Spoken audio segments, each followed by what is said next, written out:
Boolean अनुग्रह further NSP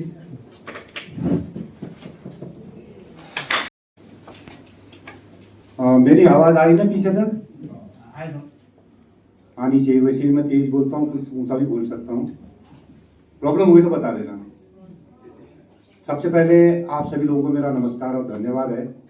हमारी माताएं बहनें आ रखी हैं, हमारे जीशु साहब और जो हमारे भाई लोग आ रखे हैं यहाँ पर, और खासकर यहाँ पर मेघालय यूनिट के जो हमारे जो संभाल रहे हैं यहाँ पर, मुझे लगता है वो सेक्रेटरी भी कर रहे हैं, अध्यक्ष भी कर रहे हैं, मेंबर भी कर रहे हैं, खुद ही कर रहे हैं, सारा काम कर रहे हैं हमारे बुजेट साहब। उनका धन्यवाद करूंगा कि उन्होंने इतना बड़ा काम यहाँ पर उठाया है अकेले कि उसका कोई जवाब नहीं है मेरे पास।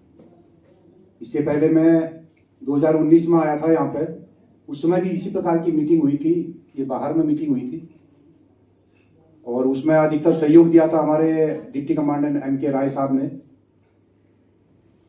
तो आज खैर वो यहाँ से शिफ्ट हो चुके हैं, बीच में मिले थे हमको जागुन में, तो उनका धन्यवाद करूंगा कि उन्होंने यहाँ पर मुझे बुलाया था। उस समय भी सुधार नायक साहब ने मुझे कहा था कि तुम जाओ वहाँ पर शिलोंग में और यहाँ पर मीटिंग करो, तो मैं उसमें भी आया था यहाँ पर।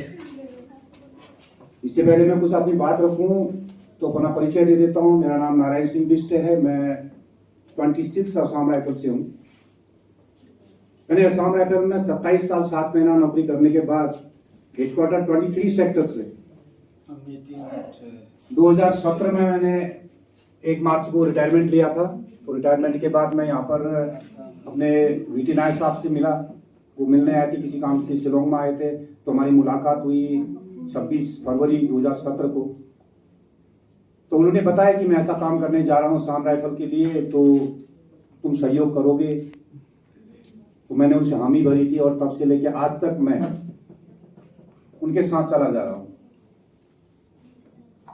और सुखदार तुलसी राय साहब ने क्या किया है संगठन के लिए, क्या किया है असम राइफल के लिए, ये शायद मुझे बताने की जरूरत नहीं है। सोशल मीडिया में आजकल सब कुछ मिलता है।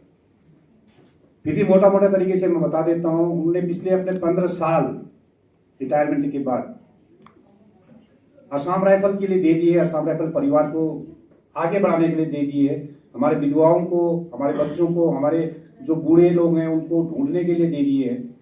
ये बहुत बड़ी बात है।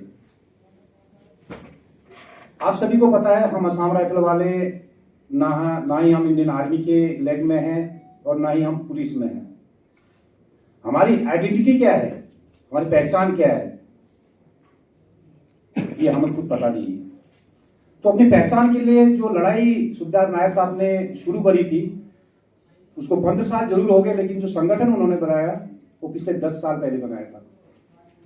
उन्होंने देश भर में, इंडिया प्लस नेपाल में अपना आह्वान शुरू किया और लोगों को जोड़ने के लिए कहा कि भाई आइए, असम राइफल का नाम को हम ढूंढते हैं, हमारी स्टेज कहाँ है, हमारी जगह कहाँ है, उसको ढूंढते हैं। ये करते करते उन्होंने 10 साल पूरे कर दिए। लेकिन अफसोस हम इस बात का होता है कि हम असम राइफल वाले आपस में एक दूसरे का सहयोग नहीं करते हैं।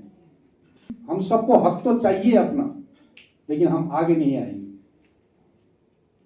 पिछले 10 साल हमारा संगठन है, इसको 10 साल पूरे हो गए हैं, लेकिन अभी तक संगठन में इंडिया प्लस नेपाल से सिर्फ हम 25,000 आदमी संगठन में जुड़े हुए।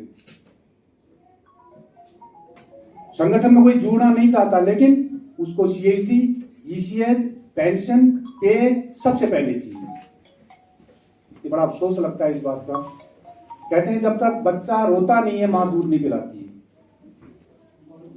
बात वही है, जब तक हम हल्ला नहीं करेंगे, जब तक हम एक संगठित नहीं होंगे, जब तक अपनी डिमांड नहीं करेंगे, भारत सरकार हमें कुछ नहीं देने वाली है। हमने भारत सरकार से कोई एडिशनल कुछ नहीं मांगा है। हम जो काम कर रहे हैं इंडियन आर्मी का, उसका बेनिफिट मांगा है। जो इंडियन आर्मी को दिया जाता है उसकी तर्ज पर हमसे हम ड्यूटी ले रहे हैं आप, तो उसी के हिसाब से हमें बेनिफिट भी दीजिए। संगठन का सेक्रेटरी होने के नाते में जिम्मेदारी जो मेरे ऊपर है संगठन को बनाने की, वो आप सब लोगों को देके जा रहा हूं। आप लोगों से अनुरोध करता हूं कि अपने उन आदमी को ढूंढिए, अपने उन वीर नारी को ढूंढिए, अपने उन विधवाओं को ढूंढिए जो अलग थलग पड़े हुए हैं, जिनको पेंशन नहीं मिल रही है, जिनको उनका हक नहीं मिल रहा है। उनको लाइए, हमारे समाज में लाइए। हम उनकी प्रॉब्लम को सॉर्ट आउट करेंगे, मिलने वाला हक मिलेगा। पहले आप अगर DGR के नजदीक आप सॉर्ट आउट कर पाते हैं तो अच्छी बात है, नहीं कर पाते तो आप मेरे तक लाइए, मेरे से नहीं हो पाएगा मैं अपने अध्यक्ष महोदय के पास ले जाऊंगा, लेकिन आपको मिलने वाला अधिकार जो है ना वो मिलेगा। कई मर्तबा ऐसा हो जाता है किसी अनजाने में कोई आदमी मतलब इससे वंचित रह जाता है, उसको पैसे मिलनी चाहिए कि नहीं मिली, जैसे कि अभी मसला सामने आया है साहब के कारण जो भी हुआ वो रीड करने के बाद ही पता चलेगा। तो इन लोगों को मदद की जरूरत है, वो मदद कौन देगा? तो हम सब लोगों को अपना परिवार समझ के उनका साथ देना पड़ेगा। असम राइफल एक परिवार तो है ही है, उसके बाद तुलसी नायक साहब ने एक ऐसा परिवार बना दिया, एक ऐसा संगठन को बनाएगा जो परिवार का रूप दे रखा है, जो आज हम सब बैठे हुए हैं। अगर अरेवा संगठन नहीं होता, ना ही मैं यहाँ पर होता, ना ही तुलसी नायक साहब यहाँ पर होते, ना ही आप सब लोग यहाँ पर होते।